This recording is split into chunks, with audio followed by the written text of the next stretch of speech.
এই আল কোরআনের একখানা সূরা সর্বপ্রথম তেলাওয়াত করেছি। সূরাটির নাম হচ্ছে সূরা আল ইমরান। এই সূরা আল ইমরানের 110 নম্বর আয়াতে কারিমার মাঝে আল্লাহ সুবহানাহু ওয়া তাআলা উম্মতে মুহাম্মাদীর শ্রেষ্ঠ উম্মতের জন্য ঘোষণা করতেছেন। আল্লাহ বলছেন, কুনতুম খায়রা উম্মাতিন উখরিজাত লিন-নাসি তা'মুরুনা বিল মা'রুফি ওয়া তানহাউনা আনিল মুনকার। পৃথিবীর মানুষেরা তোমরা জেনে রাখো, শুনে রাখো, আখিরি জামানার নবীর উম্মতেরা তোমরা জেনে রাখো, কুনতুম খায়রা উম্মাতিন, আমি তোমাদেরকে সর্বোত্তম উম্মত হিসেবে দুনিয়ার মধ্যে প্রেরণ করে দিয়েছি। আল্লাহ বলছেন, পৃথিবীর মানুষ শোনো, কুনতুম খায়রা উম্মাতিন, আমি সর্বোত্তম উত্তম উম্মত হিসেবে দুনিয়ার মধ্যে তোমাদেরকে প্রেরণ করে দিয়েছি। সুবহানাল্লাহ। আল্লাহ বললেন, উখরিজাত লিন-নাস, তোমাদেরকে আমি কেন সর্বোত্তম উম্মত হিসেবে প্রেরণ করলাম তোমরা শোনো। আমি আল্লাহ পাক রব্বুল আলামিন তো আদম সফিউল্লাহর উম্মত দিয়েছি, আমি আল্লাহ তো ঈসা রুহুল্লাহর উম্মত দিয়েছি, আমি আল্লাহ তো ইব্রাহিম খলিলুল্লাহর উম্মত দিয়েছি, আমি আল্লাহ তো নূহ আলাইহিস সালামের উম্মত দিয়েছি। তথা আদম সফিউল্লাহ থেকে শুরু করে ঈসা রুহুল্লাহ পর্যন্ত যত নবী রাসূল দুনিয়ার মধ্যে এসেছেন, সমস্ত নবী রাসূলের মাঝে আমি উম্মত দান করেছি। কিন্তু এরপরও আমি তোমাদের ক্ষেত্রে কেন বললাম কুনতুম খায়রা উম্মাতিন, আমি আমার আখিরি জামানার নবীর উম্মতকে সর্বোত্তম উম্মত দান করলাম। সুবহানাল্লাহ। কেন বললাম? এজন্য বললাম, উখরিজাত লিন-নাস, তোমাদের মাধ্যমে আমি মানুষের মাঝে একটা কাজ করাতে চাই, একটা খেদমত করতে চাই। সেই খেদমতটা হচ্ছে তা'মুরুনা বিল মা'রুফি ওয়া তানহাউনা আনিল মুনকার। সুবহানাল্লাহ। তোমাদেরকে এজন্য আমি সর্বোত্তম হিসেবে দুনিয়াতে প্রেরণ করেছি, যেন তোমরা মানুষের মাঝে সৎ কাজের আদেশ করতে পারো, অসৎ কাজ থেকে বান্দাকে দূর করতে পারো। সুবহানাল্লাহ। এজন্য আমরা রাব্বে কারীম সুবহানাহু ওয়া তাআলা সর্বোত্তম উম্মত হিসেবে দুনিয়ার মধ্যে আল্লাহ প্রেরণ করলেন। তাহলে যেহেতু আল্লাহ রাব্বে কারীম সর্বোত্তম সবচেয়ে বড় উপাধি দান করলেন উম্মতে মুহাম্মাদীকে, তাহলে উম্মতে মুহাম্মাদীর নেয়ামত পাওয়ার পরে তার দায়িত্ব খুব বেশি। দায়িত্বটা কি? মর্যাদা যত বেশি বড়, দায়িত্বটাও ঠিক তত বেশি বড়। আল্লাহ বলেন, কুনতুম খায়রা উম্মাত, তোমাদেরকে সর্বোত্তম উম্মত হিসেবে পাঠিয়ে দিলাম। এত বড় সার্টিফিকেট আদম সফিউল্লাহর উম্মতকে দিলেন না, ইব্রাহিম খলিলুল্লাহর উম্মতকে দিলেন না, আমাদের নবী মুহাম্মদুর রাসূলুল্লাহর উম্মতকে আমাদেরকে দান করলেন। তাহলে যেহেতু এই এত বড় রহমত, এত বড় সার্টিফিকেট দিলেন, এত বড় সার্টিফিকেট পাওয়ার পরে আমাদের দায়িত্ব কম না বেশি? আরো জোরে বলেন, কম না বেশি? আমাদের দায়িত্বটা কি? আল্লাহ দায়িত্বের কথা বললেন, তা'মুরুনা বিল মা'রুফ ওয়া তানহাউনা আনিল মুনকার। দায়িত্ব হচ্ছে তোমাদেরকে মানুষের মাঝে সৎ কাজের আদেশ দিতে হবে, অসৎ কাজ থেকে মানুষদেরকে ফিরে রাখতে হবে। আল্লাহ রাব্বে কারীম সূরা আল ইমরানের আবার 104 নম্বর আয়াতে কারিমার মাঝে বললেন, ওয়ালতাকুম মিনকুম উম্মাতুন ইয়াদউনা ইলাল খায়র ওয়া ইয়া'মুরুনা বিল মা'রুফি ওয়া ইয়ানহাউনা আনিল মুনকার ওয়া উলাইকা হুমুল মুফলিহুন। সুবহানাল্লাহ। আল্লাহ বলেন, পৃথিবীর মানুষ শুনে রাখো, ওয়ালতাকুম মিনকুম উম্মাতুন ইয়াদউনা ইলাল খায়র, তোমাদের মধ্য থেকে একটা দল হওয়া দরকার, তোমাদের মধ্য থেকে একটা গোত্র হওয়া দরকার, তোমাদের মধ্য থেকে একটা জাতি হওয়া দরকার, যেই জাতিটা ইয়াদউনা ইলাল খায়র, মানুষকে আহ্বান করবে ভালোর দিকে।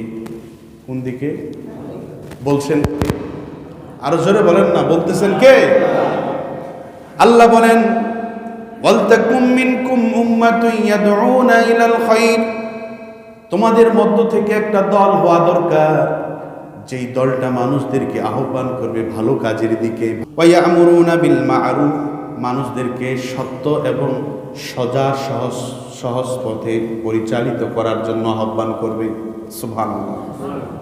মানুষদেরকে সৎ পথে পরিচালিত হওয়ার জন্য আদেশ করবে যে এই পথে চলো, এই পথে চললে তুমি কামিয়াবি অর্জন করবা, এই পথে চললে আল্লাহ রসুলকে পাবা, এই পথ মানুষদেরকে দেখাই দেবে। এই পথ, আর যেই পথে চললে দুনিয়াবি স্বার্থ হাসিল হবে, আল্লাহ নারাজ হয়ে যাবে, ওই পথে চলার কোনো দরকার। আল্লাহ এই জন্য ওয়া ইয়ামুরুনা বিল মা'রুফ, ওই দলের কাজ হবে মানুষদেরকে সৎ পথে পরিচালিত করা, ভালো রাস্তা দেখায় দেওয়া, যেই রাস্তার মাথায় বসে আছেন আল্লাহ এবং রাসূল। সুবহানাল্লাহ। ওয়া ইয়ানহাউনা আনিল মুনকার, আর বান্দার কাজ হচ্ছে অসৎ কাজ থেকে মানুষদেরকে ফিরায় রাখবে, খারাপ কাজ থেকে ফিরায় রাখবে। আমরা অনেক সময় দেখি 10 জন বন্ধু যদি এক জায়গায় বসে আছে, বা 3 জন বন্ধু যদি এক জায়গায় বসে আছে, এখানে কিন্তু আরেকজন যোগ হয়ে যায়, শয়তান যোগ কি হয়ে যায়? একজন বন্ধু যদি বলে চলো আজান হয়েছে নামাজে যাই, আরেক বন্ধু হয়ে বলে নামাজে আজকে থেকে না, আসর থেকে না, আল্লাহ রাব্বি কারীম যদি বাঁচায় রাখে ফজর থেকে পড়ব, এরকম বলে না? এক বন্ধু ভালোর দিকে আহ্বান করলেন, আরেক বন্ধু শয়তানের সুরত নিয়ে এবার আহ্বান করলেন খারাপের দিকে, এখন না পড়বো আজকে ফজর থেকে। এরকম নামাজি আছেন? ভাই আপনি নামাজ পড়েন না কেন? ভাই নামাজ পড়বো, দোয়া করেন আল্লাহ রাব্বি কারীম বাঁচিয়ে রাখলে আগামী মাসের 1 তারিখ।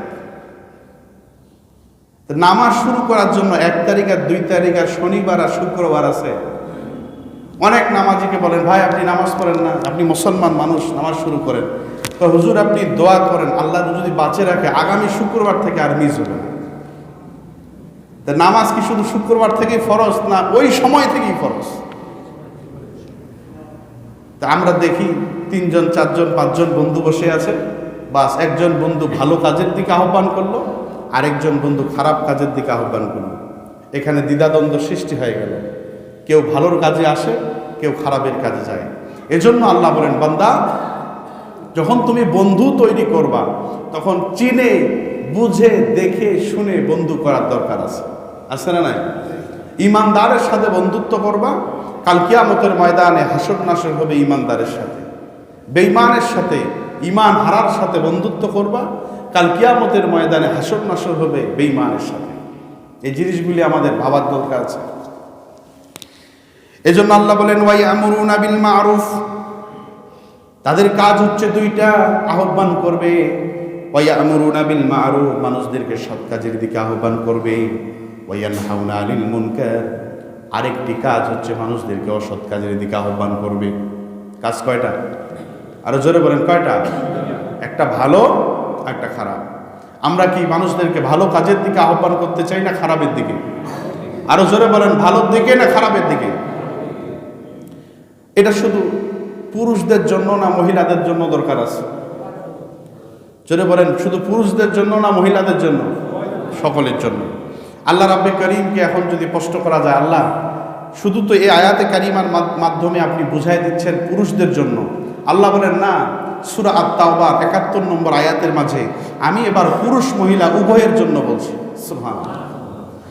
আল্লাহ রাব্বি কারীম সূরা তাওবার ৭১ নম্বর আয়াতে কারিমার মাধ্যমে বলেন আল মুমিনুনা ওয়াল মুমিনাতি বা'দুহুম আউলিয়াউ বা'দ, পুরুষ এবং নারী মুমিন বান্দাদের জন্য, মুমিন পুরুষ এবং নারী উভয়ের জন্য বন্ধু। তাদেরকে আমি আল্লাহ একটা কাজ দিলাম, ইয়ামুরুনা বিল মা'রুফি ওয়া ইয়ানহাউনা আনিল মুনকার। শুধু পুরুষেরাই তোমরা মানুষদেরকে সৎ কাজের আহ্বান করবা, অসৎ কাজ থেকে নিষেধ করবা, এটা না, বরং ঘরের মধ্যে যে নারীরা আছে, মহিলারা আছে, তারা তাদের নিজের ঘরকে ঠিক রাখার জন্য তারা তাদের নিজের ঘরের ভিতরেও সৎ কাজের আদেশ দিবে, অসৎ কাজ থেকে মানুষদেরকে বিরত রাখবে। সুবহানাল্লাহ। আল্লাহ রাব্বে কারীম কোরআনের মধ্যে বললেন সৎ কাজের আদেশ, অসৎ কাজ থেকে নিষেধ। এটা আমাদের দরকার আছে না? আছে। এখন হাদিসের মধ্যে রাসূলুল্লাহ সাল্লাল্লাহু আলাইহি ওয়াসাল্লাম কি বলেন? যদি কোনো বান্দা সৎ কাজের আদেশ দেয়, অসৎ কাজ থেকে নিষেধ রাখার জন্য বলে, নিষেধ থাকার জন্য বলে, এই ব্যক্তির জন্য কোনো সওয়াব আছে না? আল্লাহ রাসূল পাক সাল্লাল্লাহু আলাইহি ওয়াসাল্লাম বলছেন যে ভালো কাজের দিকে যদি কোনো মানুষ আহ্বান করে, খারাপ কাজ থেকে বিরত রাখে, এই মানুষটার জন্য সওয়াব কতটুকু? মুসলিম শরীফের মধ্যে হাদিস খানে এসেছে হযরতে আবু হুরায়রা রাদিয়াল্লাহু তাআলা থেকে হাদিস। তিনি বলেন قال رسول الله صلى الله عليه وسلم من دعا إلى هدى كان له من الأجر مثل أجور من تبعه لا ينقص ذلك من أجورهم شيئا। পৃথিবীর মানুষ শুনে রাখো, আমি আখিরি জামানার নবী বলছি, যখন কোনো মানুষ অপর কোনো মানুষকে সৎ কাজের আদেশ দিবে, সৎ পথে পরিচালিত করার জন্য হুকুম দিবে, ভালো মন্দ বিবেচনা করার জ্ঞান দিবে, এই মানুষকে আল্লাহ রাব্বে কারীম সওয়াব দান করবেন। সুবহানাল্লাহ বলবেন না? এই মানুষকে কি দান করবেন? সওয়াব দান করবেন। আমি একজন ব্যক্তিকে ভালো কাজের আদেশ দিলাম, তা আমার কথা ধরে ওই মানুষটা যদি ভালো কাজ করতে শুরু করে, মনে করেন আমি একজন ব্যক্তিকে বললাম যে ভাই হালাল হারাম বেছে খাইতে হবে, হালাল জিনিস খাইতে হবে, মিথ্যা কথা বলা যাবে না। আমার এই নসিহত শুনিয়া যদি অপর কোনো ভাই যদি হালাল খাওয়া শুরু করে দেয়, মিথ্যা থেকে পরহেজ থাকে, অন্যায় থেকে পরহেজ থাকে, তাহলে ওই ব্যক্তির সওয়াব যতটুকু হবে অতটুকু সওয়াব আমারও আমল নামে আল্লাহ দান করবে। কথা বুঝছেন? এখন বলতে পারেন যে ওই ব্যক্তির সওয়াব থেকে কি কিছু অংশ কেটে আমার ভিতরে প্রবেশ করানো হবে, আমাকে সওয়াব দেওয়া হবে? আল্লাহ বলেন না না, লা ইয়ানকুসু যালিকা মিন উজুরিহিম শাইয়্যা। ওই ব্যক্তির সওয়াব ওই ব্যক্তির কাছে থাকবে। আমি যে তাকে সৎ পথে পরিচালিত হওয়ার জন্য আহ্বান করলাম, এর জন্য ও যতটুকু পরিমাণ সওয়াব পাবে আল্লাহ ততটুকু পরিমাণ সওয়াব আমাকে দান করে দিবে। এর জন্য ওই ব্যক্তির সওয়াবের কোনো কমতি হবে না। সুবহানাল্লাহ। আবার বললেন ওয়ামান দাআ ইলা দালালাতিন, আর যদি কোনো ব্যক্তি খারাপ কাজের দিকে আহ্বান করে, আহ্বান করার পরে কানা আলাইহি মিন ইসমি মিসলু আযাহিম, আহ্বান শোনার পরে একজন মানুষ যদি খারাপ কাজের দিকে ধাবিত হয়ে যায়, খারাপ কাজের দিকে ধাবিত হওয়ার কারণে ওই ব্যক্তির নামে আমলে যতগুলি গুনাহ হবে অত পরিমাণ গুনাহ আল্লাহ আমারও আমল নামায় যোগ করে দিবেন। তাহলে দেখেন, আমি ভালো কাজের দিকে আহ্বান করলে, ওই ব্যক্তিটি ভালো কাজ করলে অত পরিমাণ সওয়াব আমারও আমল নামে আল্লাহ দিবেন। আবার আমি যদি মানুষকে খারাপ পরামর্শ দেই, খারাপ পরামর্শ দেওয়ার কারণে সে খারাপ কাজ করার পরে যত পরিমাণ গুনাহ অর্জন করবে ওই পরিমাণ গুনাহ আমারও আমল নামে আল্লাহ দান করবেন, আমারও আমল নামায়। এই জন্য আমাদের সজাগ থাকা দরকার আছে না?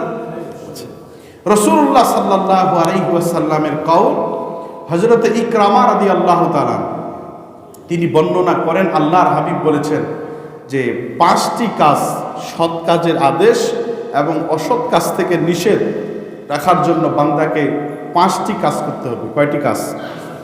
আরো জোরে বলেন, কয়টা? এই 5টি শর্ত যদি কোনো বান্দার ভিতরে থাকে, সে যদি সৎ কাজের আদেশ করে, অসৎ কাজ থেকে নিষেধ করে, তাহলে ওই ব্যক্তি রাব্বে কারীমের দরবারে মকবুল বান্দা হয়ে যাবে। আরো জোরে বলেন না সুবহানাল্লাহ।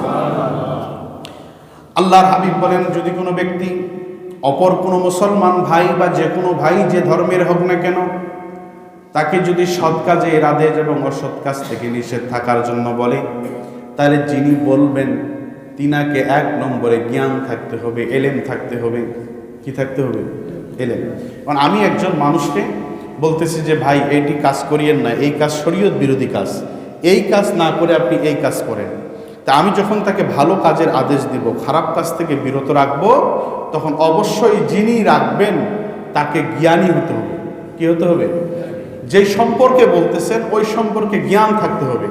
যদি তার ওই সম্পর্কে কোনো ধারণা না থাকে আর আমার বলাটা যদি অযৌক্তিক হয়ে যায়, যদি কোরআন সুন্নাহর বাহিরে হয়ে যায়, তাহলে এই সৎ কাজের আদেশ অসৎ কাজের নিষেধ দিয়ে কোনো লাভ নেই। কি হতে হবে তাহলে? 1 নম্বরে জ্ঞানী হতে হবে। কি হতে হবে? আরো জোরে বলেন, কি হতে হবে?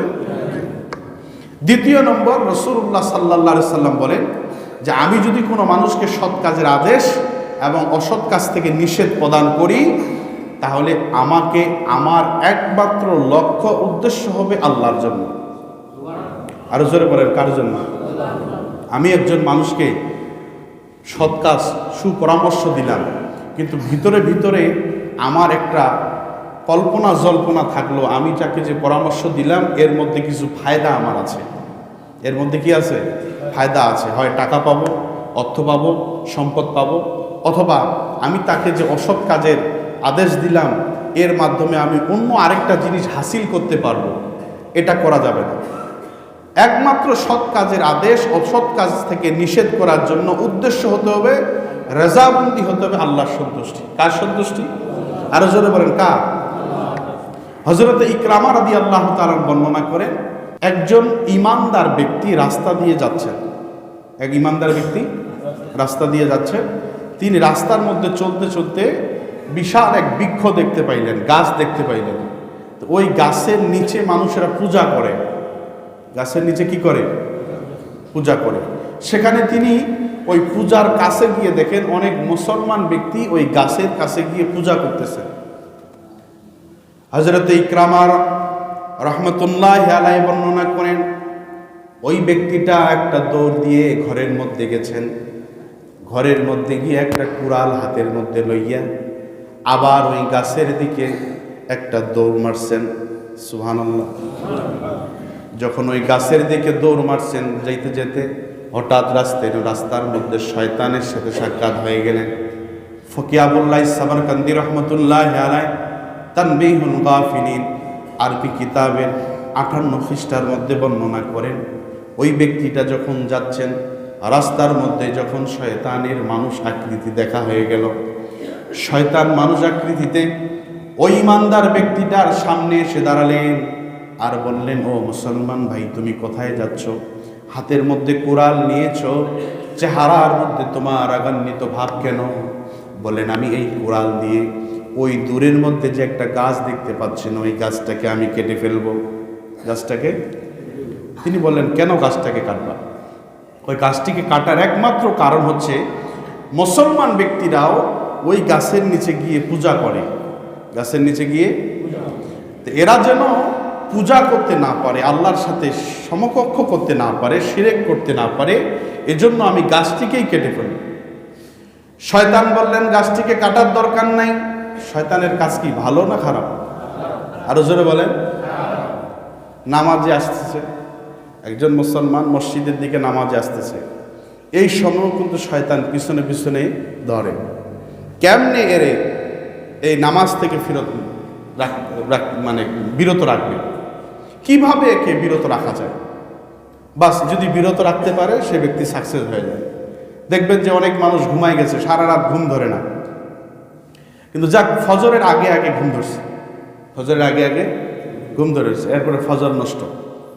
বাস একদম ঘুম থেকে উঠলেন 8টার দিকে, ঘুম থেকে উঠে দেখেন আর ফজর নাই। এই কাজটা কার? আরো জোরে বলেন, কাজটা কার?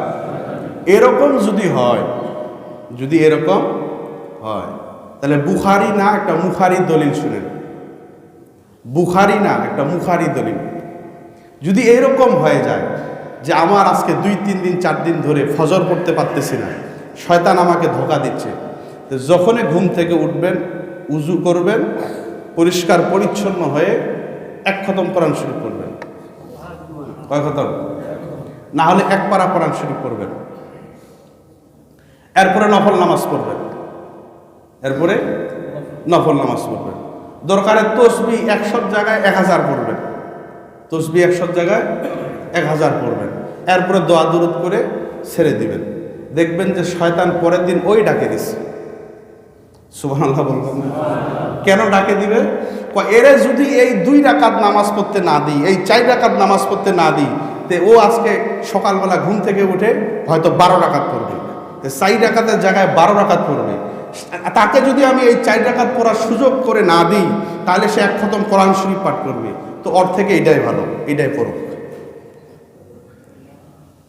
এই মানুষটা যাচ্ছে, যাইতে যাইতে শয়তানের দেখা। শয়তান বললেন ওই গাছ কাটার দরকার নাই, যারা করতেছে করুক, তুমি তোমার মতো হে ওর মতো, লাকুম দিনুকুম ওয়ালিয়া দিন, তোমার ধর্ম তোমার কাছে, ওর ধর্ম ওর কাছে। এই শয়তান বিভিন্ন ধরনের তালবাহানা দিলেন, বুঝাচ্ছেন।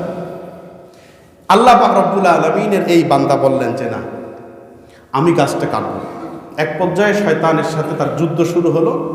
ইমাম ফকি আবুল লাইস সমরকন্দি রহমতুল্লাহ আলাইহি বলেন 3 বার যুদ্ধ হলেন শয়তানের সাথে, 3 বারে শয়তান হেরে গেলেন। কন্যা সুবহানাল্লাহ। 4th বার ওই আল্লাহ পাক রব্বুল আলামিনের গোলামটা আবার যাওয়া শুরু করে দিয়েছেন। শয়তান পিছন দিক থেকে একটা ডাক মারছে, ও ইমানদার ভাই, ও মুসলমান ভাই, 4th বার তুমি আমার একটা কথা শুনে যাও। কথাটা কি? তুমি যদি গাছটি না কাটো, তাহলে আমি বলছি তুমি তোমার বিছানার তলে প্রতিদিন 4 দিরহাম করে পাবা। কয় দিরহাম? আরো জোরে বলেন, কয় দিরহাম? 4 দিরহাম করে পাবা। এখন বলেন, দিরহামের লোভ, টাকার লোভ কার না আছে? আছে না নাই? হুজুর মুজুর যা আছে, টাকা দিলে জায়েজ টাকাও না জায়েজ, না জায়েজ টাকাও জায়েজ। সমাজে এরকম আছে না নাই? এখন এই ইমানদারের ইমান এবার হালকা শুরু হয়ে যাচ্ছে। 4 দিরহাম করে প্রতিদিন পাবে। কয় দিরহাম? 4 দিরহাম। প্রতিদিন 4 দিরহাম পাবে রে। তাহলে আমার গাছটা কাটার দরকারটা কি? যার গাছ সে কি বুঝে, যার জমি সে বুঝে, যে কুফুরি করে সে বুঝবে, আমার অসুবিধা কি? এই 4 দিরহামের লোভে ঘরের মধ্যে চলে গেছে। 1 দিন, 2 দিন, 3 দিন পর্যন্ত 4 দিরহাম পাইলেন। 3 4 12 দিরহাম পাওয়ার পরে 4th দিন আর দিরহাম আসে না। 4th দিন আর দিরহাম আসে না। 4th দিন চিন্তা করলেন দিরহাম পাই না, তাহলে লাভটা কি? আবার তরবারি নিয়ে, কুড়াল নিয়ে আবার গাছ কাটার জন্য যাচ্ছে। প্রতিমধ্যে আবার শয়তানের সঙ্গে দেখা হয়ে গেল। শয়তান বললেন, ভাই কোথায় যান? আমি ওই গাছ কাটার জন্য যাই। কেন কাটবেন? ওই গাছের নিচে পূজা হয়, ওই গাছের নিচে আরাধনা হয়, যেটা আমার খোদার সাথে বেঈমানি করা হয়, নাফরমানি করা হয়। এখন আমি ওই গাছটাকে আজকে কেটে ফেলব। শয়তান বললেন, তুমি কখনো আজকে ওই গাছটাকে কাটতে পারবে না। কেন? তুমি যদি আজকে যাও, নিশ্চিত তোমার সেখানে মউত হবে। বলছেন কেন? এর আগে তো 3 বার তোমাকে আমি হেরে দিয়েছি, তুমি তো আমার কাছে হেরে গেছো। তো এর আগে 3 বার তোমার কাছে আমি হেরেছি এই কারণে, সেই সময়ে যদি তুমি ওই গাছকে কাটার জন্য যাইতা, আসমান জমিনের যতগুলি শয়তান আছে সব শয়তান যদি একত্রিত হয়ে তোমার সাথে যুদ্ধ করত, তোমার সাথে যুদ্ধ করতে গিয়ে হেরে যাইতো। কারণ হচ্ছে তোমার সেই সময়ে একমাত্র লক্ষ্য উদ্দেশ্য ছিল লিল্লাহিয়া, সুবহানাল্লাহ। তোমার রেজাবন্দি ছিল আল্লাহর জন্য, আর আজকে তোমার রেজাবন্দি টাকার জন্য। তুমি দিরহাম পাও নাই, তোমার মাথা খারাপ হয়েছে, এই জন্য তুমি গাছ কাটতে যাচ্ছ। তাহলে এই জন্য সৎ কাজের আদেশ, অসৎ কাজ থেকে নিষেধ মানুষদেরকে করব এই কারণে যে একমাত্র আল্লাহর জন্য। কার জন্য? ওই মানুষটাকে একটা খারাপ কাজের আদেশ দিব, ভালো কাজের আদেশ দিব, ওখান থেকে কিছু ফায়দা পাবো, টাকা পাবো, অর্থ পাবো, সম্পদ পাবো, এই জন্য না। আর 3 নম্বরে বলেন যে আদেশ নিষেধ যিনি করবেন তিনাকে অবশ্যই উনি ইলাল্লাহ, দায়ী ইলাল্লাহ। দায়ী ইলাল্লাহর ভাষা হতে হবে নরম। ভাষা হতে হবে কি? নরম। কঠোর ভাষায় ইসলাম প্রচার করা যায় না। রাসূলুল্লাহ সাল্লাল্লাহু আলাইহি ওয়াসাল্লামের ভাষা যদি কঠোর হতেন, তাহলে তিনি ইসলাম প্রচার করতে পারতেন না। আল্লাহ পাক রব্বুল আলামিন যখন মূসা এবং হারুনকে ফেরাউনের কাছে পাঠাচ্ছেন, তখন আল্লাহ বলে দিলেন, ফাকুলা লাহু কাওলান লাইয়িনা। হে মূসা এবং হারুন, তোমাদের ভাষা হবে নরম। ভাষা হবে কি? যদিও ফেরাউনের কাছে আছো, সর্বপ্রথম নরম ভাষায় তুমি দাওয়াত দিবা। 4th নম্বর বলেন, যিনি দাওয়াত দিবেন ওনাকে ধৈর্যশীল হতে হবে। কি হতে হবে? ধৈর্যশীল হতে হবে, যা হযরত লোকমান আলাইহিস সালাতু ওয়াস সালামকে আল্লাহ রাব্বুল কারীম বলে দিয়েছেন। 5ম নম্বর, সময় সংকীর্ণতার জন্য 5ম নম্বর, যিনি দাওয়াত দিবেন অবশ্যই তিনাকে যেই কাজের দাওয়াত দিচ্ছেন, যেই কাজ থেকে নিষেধ থাকার জন্য বলছেন, ওই সম্পর্কে নিজে আগে আমল করতে